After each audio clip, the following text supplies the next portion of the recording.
नमस्कार दोस्तों, आज की कहानी का शीर्षक है ज्ञान हमेशा झुककर हासिल किया जा सकता है।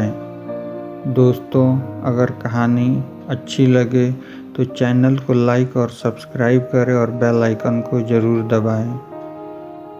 एक शिष्य गुरु के पास आया। शिष्य पंडित था और मशहूर भी। गुरु से भी ज़्यादा सारे शास्त्र उसे कंठस्थ थे। समस्या यह थी कि सभी शास्त्र कंठस्थ होने के बाद भी वह सत्य की खोज नहीं कर सका था। ऐसे में जीवन के अंतिम क्षणों में उसने गुरु की तलाश शुरू की। संयोग से गुरु मिल गए। वह उनकी शरण में पहुंचा। गुरु ने पंडित की तरफ देखा और कहा, तुम लिख लाओ कि तुम क्या क्या जानते हो। तुम जो जानते हो फिर उसकी क्या बात करनी है।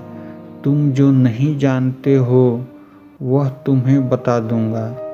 शिष्य को वापस आने में साल भर लग गया, क्योंकि उसे तो बहुत शास्त्र याद थे। वह सब लिखता ही रहा। कई हजार पृष्ठ भर गए। पोथी लेकर आया। गुरु ने फिर कहा, यह बहुत ज़्यादा है। मैं बूढ़ा हो गया हूँ। मेरी मृत्यु करीब है। इतना न पढ़ सकूँगा। तुम इसे संक्षिप्त कर लाओ, सार लिख लाओ। पंडित फिर चला गया। 3 महीने लग गए। अब केवल 100 पृष्ठ थे।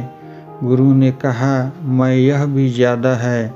इसे और संक्षिप्त कर लाओ। कुछ समय बाद शिष्य लौटा।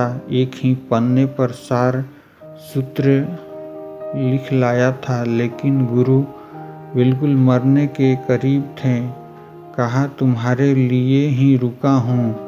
तुम्हें समझ कब आएगी और संक्षिप्त कर लाओ। शिष्य को होश आया। भागा दूसरे कमरे में एक खाली कागज ले आया। गुरु के हाथ में खाली कागज दिया। गुरु ने कहा, अब तुम शिष्य हुए। मुझसे तुम्हारा संबंध बना रहेगा। कोरा कागज लाने का अर्थ हुआ, मुझे कुछ भी पता नहीं, मैं अज्ञानी हूँ। जो ऐसे भाव रख सके गुरु के पास वही शिष्य है। निष्कर्ष, गुरु तो ज्ञान प्राप्ति का प्रमुख स्रोत है। उसे अज्ञानी बनकर ही हासिल किया जा सकता है। पंडित बनने से गुरु नहीं मिलते।